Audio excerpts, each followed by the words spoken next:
I'm so excited that the first 2 chapters of Piggy Book 2 are finally out to play. I know, it's gonna be so awesome. I've seen Think Noodles play both of them already, and they looked so cool, and... Mr. Hopp, what are you doing? Not that it's really any of your business, Miss TLK fan, but I am looking at updates for Mr. Hopp's Playhouse too. According to the internet, it's being released on or around Halloween, and I'm not sure I'm a fan of the new art style. Well, do you think that we could have the computer for a bit so we can play Roblox? And what's so important about Roblox that it should interrupt my browsing? Mainly the fact that Piggy Book 2 is out, and we want to see if they find the cure, and what TSP stands for, and see if there's any way that Bunny and Doggy are still alive, and... Bunny? How do you know about her? Huh? Mr. Hopp, do you know Bunny? Do I know her? I may have known her years ago. Mr. Hopp, are you okay? Play your dumb game. The computer's all yours. What was that all about? I don't know. Do you think he's okay? I don't know. Huh. I see that Mr. Hopp forgot to close the tabs for his research on the newest updates about his game. He's really excited about it. Hey, what's up? Are you two okay? Well, technically, we're fine. But I think that we may have accidentally upset Mr. Hopp. Upset Mr. Hopp? What'd you guys say to him? Nothing really. We just started talking about Roblox Piggy. When we mentioned the character Bunny, though, he got really upset and walked away. Ah, Bunny. Now I understand. You know? Will you tell us what happened? Sure. It's not your all's fault that he got upset. You didn't know. But Mr. Hopp used to have an older sister named Bunny. Used to? A long time ago. Bunny was around 7 years older than him. Their mother died shortly after he was born, leaving only their father to look after them. This was before Mr. Hopp became a horror game antagonist. My uncle, Mr. Hopp and Bunny's father, mysteriously went missing around the time shortly after Bunny turned 14 and Mr. Hopp was 7. So, Mr. Hopp was left in the custody of Bunny at a pretty young age. Bunny was very protective of Mr. Hopp, and if he ever had problems, she was always there to help him. The thing was, there was a sort of outbreak when Mr. Hopp was around 10 and Bunny was 17. Bunny, what's happening? Why did Doggy look so scary in the forest? Why was he trying to hurt us? I don't know, but as long as we find Mr. P soon, we should be safe. Bunny, are we in danger?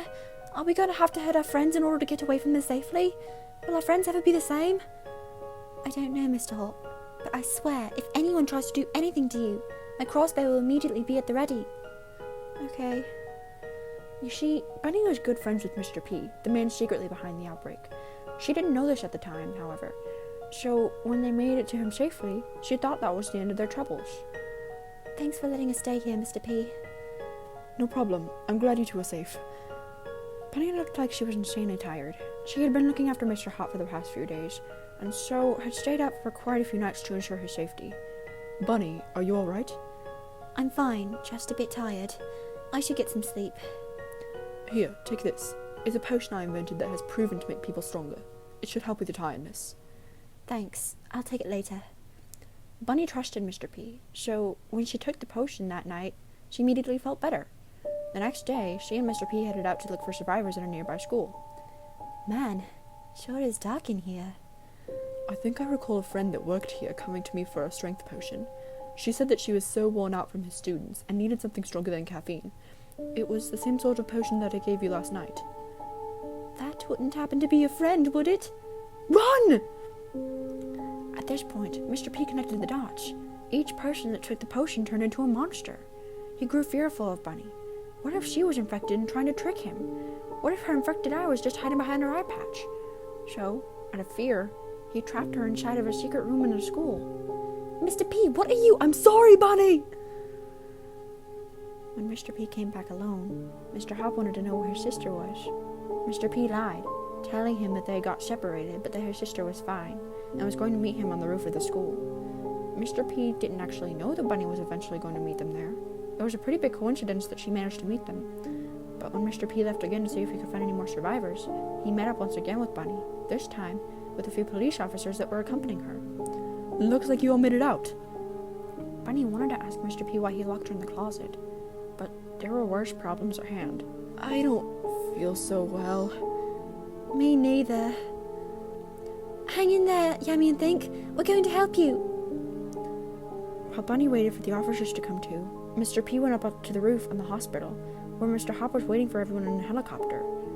But when Bunny and the others didn't make it soon enough, and the infected began to climb the building, Mr. P wrote a note to Bunny, took her brother, and left. I had to do this for our own good. We're stuck here.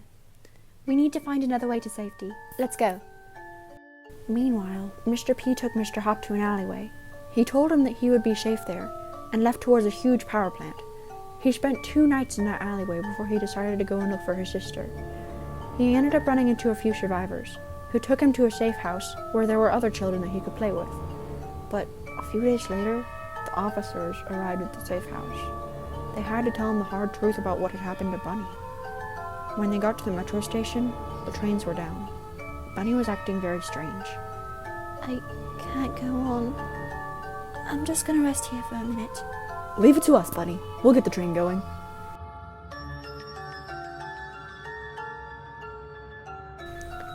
We've got the train, Bunny. Come on. I'm not going with you. What? Why? Mr. P gave me a potion, and I drank it. I didn't know that it would soon turn me. No, Bunny. Go on without me. I'll hold them off for as long as I can. Shortly after that, Mr. Hopp continued to live at the safe house, all alone. He was in no mood to play with any of the other children. And the instant that Mr. P was defeated and the officers came back, he asked them if they thought that they could possibly find his sister. And did they find her? Yes, but she was a strange sort of savage. Her eye patch was missing, and her right eye was glowing white. They had to confine her in a laboratory as they searched for a cure.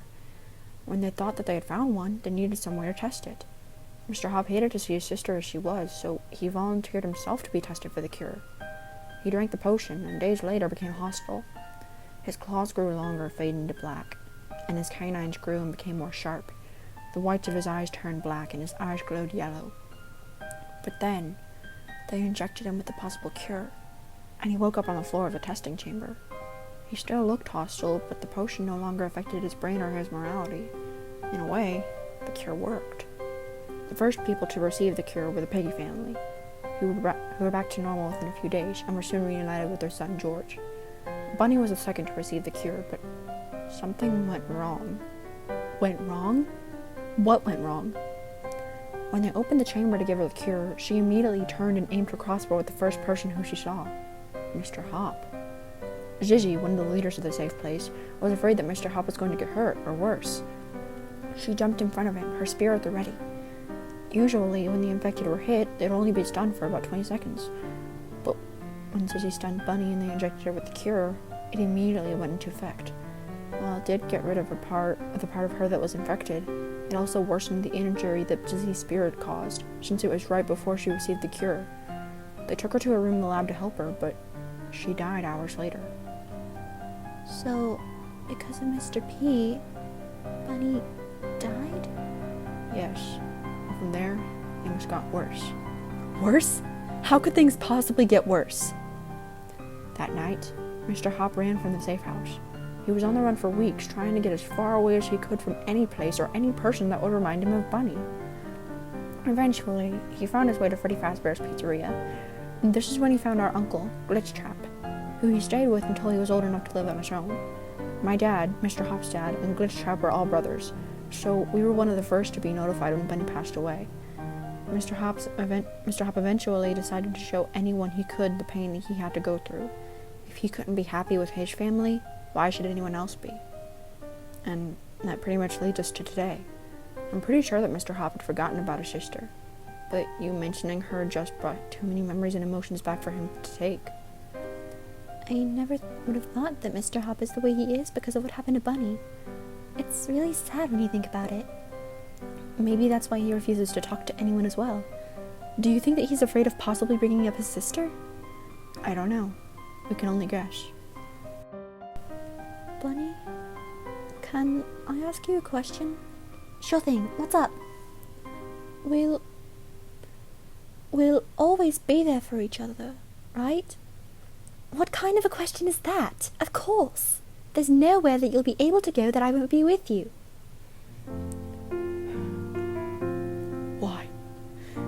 Why did you have to try to help those officers? Why couldn't you just have come back to Mr. P's house? Why'd you have to leave me with that idiot potato? Why?